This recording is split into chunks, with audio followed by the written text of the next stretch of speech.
Les patates chaudes sont à l'antenne. Pour la biodiversité et le climat, il n'est plus temps de se passer la patate chaude. L'association Agir pour tous et ses adhérents les patates chaudes Informe et forme pour agir plus efficacement. organisent des actions collectives, Détecte et soutiennent les bonnes pratiques et innovations à impact positif. Salut Quentin, de quoi nous parles-tu aujourd'hui ? Chaud devant Pierre-Emmanuel. Aujourd'hui, nous allons revenir sur l'épisode de chaleur précoce survenu en Bretagne à la fin de la première décade de ce mois d'avril. Un épisode que l'on peut facilement qualifier d'exceptionnel. Peux-tu nous parler des valeurs qui ont été relevées ? Eh bien, commençons local avec quelques stations brétiliennes. À la station de Rennes-Saint-Jacques, 2 valeurs supérieures à 25 degrés ont été relevées les 7 et 8 avril avec respectivement 25,9 et 28 degrés tout rond. Cette dernière valeur est la deuxième valeur la plus élevée mesurée pour un mois d'avril derrière les 28,7 relevés le 17 avril 1945, une valeur totalement hors norme pour l'époque. Mais les 28 degrés de ce 8 avril constituent la valeur la plus élevée relevée pour une première décade de mois d'avril devant les 26,6 relevés le 9 avril 2017. On parle alors de record décadaire. À la station de la Noë Blanche, près de Bain-de-Bretagne, le thermomètre est monté jusqu'à 28,5 degrés le 8 avril également. Nouveau record mensuel pour cette station du sud du département. Le nord n'est pas en reste puisqu'une valeur de 26,1 degrés a été relevée à la station de Dinard-Pleurtuis le 7 avril avec un vent de sud-est bien établi. Un vent qui propage la chaleur de l'intérieur des terres vers le littoral nord. Si l'île-et-Vilaine a fait fort, le sud-Bretagne a fait encore plus fort puisque les stations de Quimper et de Vannes ont respectivement atteint 28,2 et 29,5 degrés le 8 avril. Cette fois-ci avec un petit vent de nord-est, un vent qui propage la chaleur de l'intérieur vers le littoral sud. Presque 30 degrés début avril en Bretagne. Notons aussi des températures nocturnes particulièrement élevées dans la nuit du 6 au 7 avec pas moins de 16 degrés au plus frais de la nuit à Brest. Nouveau record mensuel en la matière. Alors, des températures élevées depuis le début du printemps et un temps sec, les sols s'assèchent, n'est-ce pas ? Et oui, déjà Pierre-Emmanuel. À Rennes, il est seulement tombé 33 mm au mois de mars, ça fait 32% de déficit. En ce qui concerne le mois d'avril, il n'est tombé que 8 mm, ce qui est vraiment très peu. Le constat est similaire à l'échelle régionale. Ainsi, selon Météo France, la Bretagne est passée d'un indice d'humidité des sols record au mois de février à un indice au niveau du 2e décile, c'est-à-dire dans le top 20% des valeurs les plus faibles pour cette période de l'année.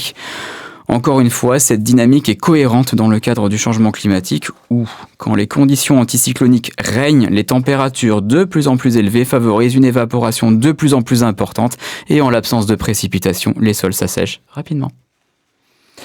As-tu des nouvelles du phénomène El Niño ? Certains médias sur Internet parlent même d'un super El Niño. Et oui, j'ai quelques nouvelles. Le déclenchement du phénomène El Niño dans le Pacifique est désormais extrêmement probable, pour ne pas dire certain. Quant à l'intensité, elle devrait être au moins de niveau modéré. De nombreux scénarios envisagent tout de même un épisode fort à très fort, mais il faut encore attendre pour avoir des prévisions plus fiables. Pour ce qui est du Super Niño, précisons d'emblée que ce n'est pas un terme scientifique officiel, mais il correspond à quelque chose, à une anomalie positive de température de surface océanique supérieure ou égale à 2 degrés dans une zone bien précise de l'océan Pacifique, la zone dite 3.4 au large des côtes du Pérou. Au cours des 30 dernières années, seulement 2 Super Niños se sont produits, en 97-98 et en 2015-2016. L'épisode de 2023-2024 n'en était d'ailleurs pas loin. Nous en reparlerons régulièrement au cours des prochaines chroniques. Restez à l'écoute de Radio Laser pour avoir des nouvelles de l'enfant terrible du Pacifique, comme on l'appelle là-bas. Du coup, on aura des nouvelles à ce sujet. Oh oui, largement, oui.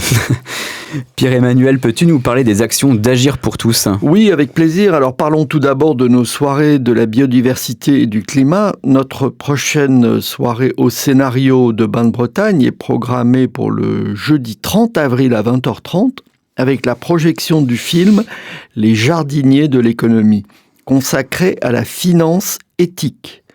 Le débat sera animé par l'équipe Agir pour tous, en présence de la réalisatrice Claire Janteur et de l'équipe dirigeante de l'association Éthique et Investissement. Est-ce que tu as des nouvelles sur la forêt comestible pédagogique ? Oui, alors avec le soutien reçu par la Fondation Crédit Agricole, nous mettons en place des ateliers, comme tu le sais, oui. Régulièrement.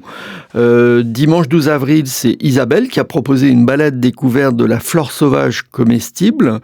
10 personnes y ont participé. En juin, c'est Clarisse qui prendra le relais avec un atelier autour des semis. Les réservations se font tout simplement sur la page Hello Asso d'Agir pour tous.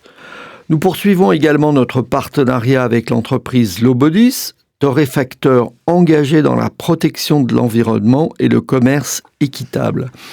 Situé à proximité de la forêt comestible, le personnel va participer à nos côtés à l'entretien et l'animation du lieu. Nous prévoyons également en juin une soirée spéciale au cinéma Le Scénario sur le thème de la protection des forêts avec eux. Et quelles sont les nouvelles de Mobilité pour tous ? Alors, en partenariat avec les élèves de Terminal SAPAT, service aux personnes et animation dans les territoires du lycée Saint-Yves, nous avons organisé le rendez-vous des mobilités samedi 28 mars de 10h à 17h. Malgré l'engagement des professeurs, des élèves et de l'association Agir pour tous, cet événement n'a pas réussi à mobiliser le public que nous espérions. Il faut dire que le même jour, la fête de la Saint-Patrick était programmée à Bonne-Bretagne. Aïe, concurrence. Écoutons quelques témoignages recueillis pendant l'événement.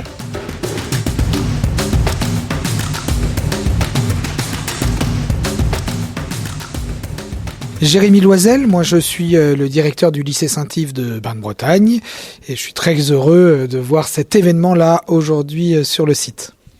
Alors, de quel événement s'agit-il exactement ?